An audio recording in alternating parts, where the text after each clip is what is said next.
Hi friends, நம்ம இப்போ எங்கே வந்திருக்குன்னு பார்த்தீங்கன்னா கொடிவேரி வந்திருக்கோம். இது எங்கே இருக்குதுன்னு பார்த்தீங்கன்னா ஈரோடு மாவட்டம் கோபி வட்டத்தில் இருக்குது. கோபியிலேருந்து கரெக்டாக 10 கிலோமீட்டரும், சத்தியமங்கலத்துலேருந்து ஒரு 4 கிலோமீட்டரில் இந்த பிளேஸ் இருக்குது. ரொம்ப இயற்கையான இடம் நம்ம பார்க்க வந்திருக்கோம். நேச்சர் ஃபிட் சேனல் சார்பாக உங்கள் எல்லாத்தையும் வாங்கன்னு வரவேற்கிறோம். வாங்க வீடியோக்குள்ளே போகலாம். சரிங்க, முதலாவதா இந்த தடுப்பணையோட வரலாறு என்னன்னு பார்ப்பாங்க. இது வந்து பவானி ஆறோட குறுக்கே கட்டப்பட்டு இருக்குங்க. பவானி சாகர் டேம்ல இருந்து தண்ணி வருங்க. இந்த ஆறோட பேரு பவானி ஆறு. ஆனா இந்த ஏரியால இது கொடிவேரின்னு தான் சொல்லுவாங்க. அந்த பெயர் காரணமும் என்னன்னு நம்ம பார்ப்போம். பழைய காலத்துல பாத்தீங்கன்னா இந்த அணை இல்லாத சமயத்துல இந்த சுத்தி முத்தி இருக்கிற ஏரியா எல்லாமே பாத்தீங்கன்னா இங்க தோட்டம் துறவாதாங்க இருக்கும். இங்க வந்து பாசனத்துக்கு தண்ணி வேணும்னா எப்பவுமே வந்து ஆத்துல தண்ணி போயிட்டே இருக்காது. இந்த மாதிரி தடுப்பணையில தண்ணி சேமிச்சு வைக்கிறதால இன்றைய காலகட்டத்துல வந்து தண்ணி இருக்குங்க. ஆனா பழைய காலகட்டத்துல அந்த மாதிரி இருக்க கிடையாது. ஸோ அந்த பாசனத்துக்காக தண்ணீர் வேணுமா இருந்துச்சு. ஸோ அதுக்காக வந்து அதை வந்து மனசுல வச்சுட்டு இந்த அணையை கட்டியிருக்காங்க. இந்த அணை வந்து எப்ப கட்டினாங்கன்னா 1125வது வருஷம் கட்டினாங்க.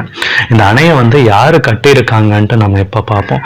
இந்த அணையை கட்டினவரோட பேர் வந்து என்னன்னா செம்ப வேட்டுவர் ஜெயங்கொண்ட சோழ கொங்கால்வான்கிறவருங்க. இந்த அணை வந்து எப்படி கட்டியிருக்காங்கன்னு பார்ப்பாங்க. இந்த அணை வந்து 20 அடி சுவர் எழுப்பப்பட்டதுங்க. அதுல வந்து எப்படின்னா இதெல்லாமே வந்து பெரிய பெரிய பாறைகளால தான் வந்து இந்த அணை கட்டப்பட்டிருக்கு. ஸோ இப்ப மாதிரி கட்டப்படலைங்க. இது எல்லாமே பெரிய பெரிய பாறைங்க. இந்த அணையை கட்டுறதுக்கு வந்து அந்த மாதிரி பாறைங்க தேவைப்பட்டுச்சு. அந்த பாறைங்கள்லாம் வந்து இங்க சுத்தி முத்தி எங்கேயும் இருக்க கிடையாது, இந்த ஏரியால இல்லை. அதுக்காக வந்து கடம்பூருங்கிற ஊருக்கு போய் தான் இந்த பாறைங்கள்லாம் கொண்டு வந்தாங்க. அந்த கடம்பூருங்கிறது வந்து மேற்கு தொடர்ச்சி மலை. ஸோ அந்த ஏரியால இருக்குங்க. இங்கிருந்து ஒரு 15 கிலோமீட்டர் வந்து நீங்க வடக்கே போனீங்கன்னா அந்த கடம்பூருக்கு நீங்க போய் சேரலாம். ஸோ அங்கிருந்து தான் வந்து அந்த பாறைகள் எல்லாம் வெட்டி எடுத்துட்டு வந்திருக்காங்க. ஸோ அந்த காலத்துல வந்து இதுக்கு வந்து இந்த பாறைங்களை வெட்டி எடுத்துட்டு வந்து இந்த தடுப்பணை கட்ட வேண்டியதா இருந்தப்போ வந்து இங்க ஆள்கள் கிடைக்கல. ஸோ இதுல வந்து நல்ல கை தேர்ந்த ஆள்கள் வேணுமா இருந்துச்சு. ஸோ அதுக்காக வந்து ஆந்திரால இருந்து, ஒரிஷால இருந்து, ஸோ அங்கிருந்து வந்து இந்த போயர் இன மக்களை வந்து கூட்டிட்டு வந்து இந்த அணையை கட்டப்பட்டுதான் வந்து வரலாறு சொல்லுதுங்க. ஸோ இது வந்து பொதுவாக எப்படி கட்டியிருக்காங்கன்னா அந்த பெரிய பெரிய பாறைகள் எல்லாம் அடுக்கி வச்சு, ஸோ அதை வந்து இரும்பு கம்பிகளால இணைச்சிருக்காங்க. அந்த பாறைகளுக்கு நடுவில் பார்த்தீங்கன்னா ஈயத்தை காய்ச்சி ஊற்றி, ஸோ அப்படிதாங்க இந்த பொதுவாக இந்த அணை கட்டியிருக்காங்க. இந்த அணை கட்டி கிட்டத்தட்ட பார்த்தீங்கன்னா 900 வருஷம் ஆயிடுச்சு. 1125வது வருஷம் கட்டினதுன்னு பார்த்தீங்கன்னா இப்போ 2020 இருக்கும் இல்லைங்களா. 900 வருஷம் ஆயிருக்குங்க. 900 வருஷமா இந்த அணை நல்லா இருக்கு. இங்க சுத்தி முத்தி இருக்கிற ஏரியாவுக்கு நீர் பாசனத்துக்கும் ரொம்ப உதவியா இருக்கு. இந்த அணையில இருந்து 2 வாய்க்கால்கள் போகுதுங்க. ஒண்ணு வந்து அரக்கன் கோட்டை வாய்க்கால், இன்னொன்னு வந்து தடப்பள்ளி வாய்க்கால். ஸோ இந்த 2 வாய்க்கால் மூலமா வந்து தண்ணியை திறந்து விடுவாங்க எப்பப்பெல்லாம் வந்து பாசனத்துக்கு வந்து விவசாயிகளுக்கு தேவைப்படுதோ. ஸோ அதை பொறுத்து வந்து இங்க வந்து தண்ணியை திறந்து விடுவாங்க. இதுதாங்க இந்த அணையோட அவசியம், இந்த வரலாறு கூடன்னு சொல்லலாம்.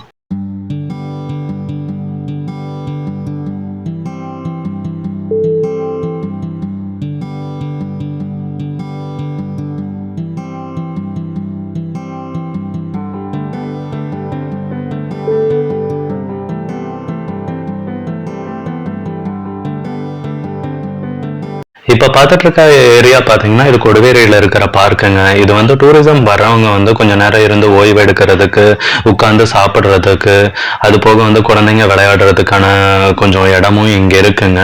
ஸோ இந்த பார்க்ல மெயினா பாத்தீங்கன்னா இந்த பார்க் சைடு வந்தீங்கன்னா வந்து ஒண்ணு வந்து வியூ பாயிண்ட் இருக்குங்க. அந்த வியூ பாயிண்ட்ல வந்து பாத்தீங்கன்னா ஒரு பக்கம் வந்து தடப்பள்ளி வாய்க்கால் போகுங்க. ஸோ இதுதான் வந்து தடப்பள்ளி வாய்க்கால்ன்ட்டு சொல்லுவாங்க. ஸோ இது வந்து நீங்க பார்க் சைடு போனீங்கன்னா இந்த வாய்க்காலை நீங்க வந்து பார்க்கலாம்.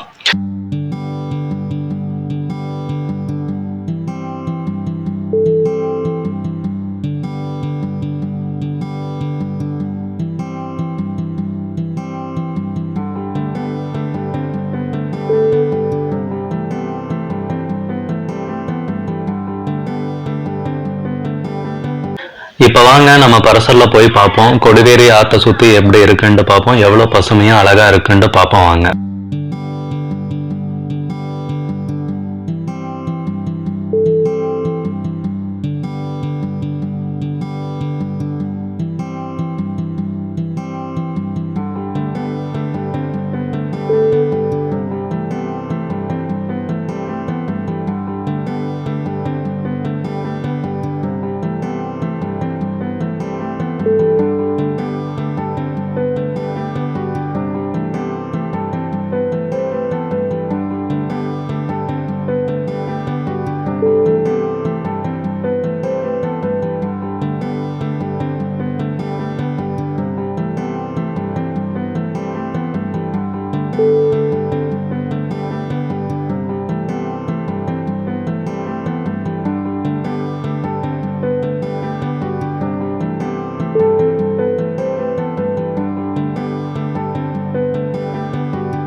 பார்க் சைட்ல இருந்து ஆத்த கடந்து போனீங்கன்னா ஆப்போசிட் சைட்ல ஒரு சின்ன வீடு மாதிரி ஒண்ணு இருக்குங்க. அதுதாங்க வந்து சின்ன தம்பி படத்துல மனோரமாவும் பிரபுவும் வாழ்ந்த வீடு.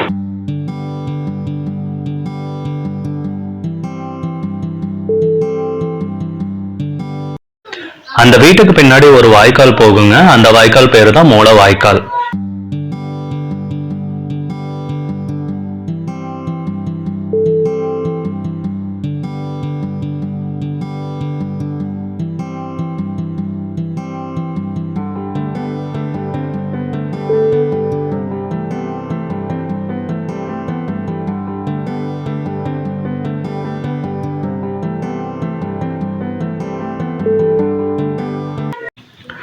மூலவாய்க்கால் போற சைட்ல நீங்க நடந்து போனீங்கன்னா நிறைய வரிசையா மீன் கடைங்க இருக்குங்க. நீங்க வந்து குடும்பத்தோட வந்தீங்கன்னா ஒரு 4 பேர் 5 பேர் இல்ல 10 பேருனா கூட நீங்க அவங்க கிட்ட சொல்லிட்டீங்கன்னா எத்தனை பேர்த்துக்கு வேணுமோ அவங்களே வந்து சமைச்சு தந்துருவாங்க. மீனும் ரோஸ்ட் பண்ணி தந்துருவாங்க, குழம்பு வச்சு தந்துருவாங்க. உங்களுக்கு எப்படி வேணுமோ அவங்க செஞ்சு தந்துருவாங்க.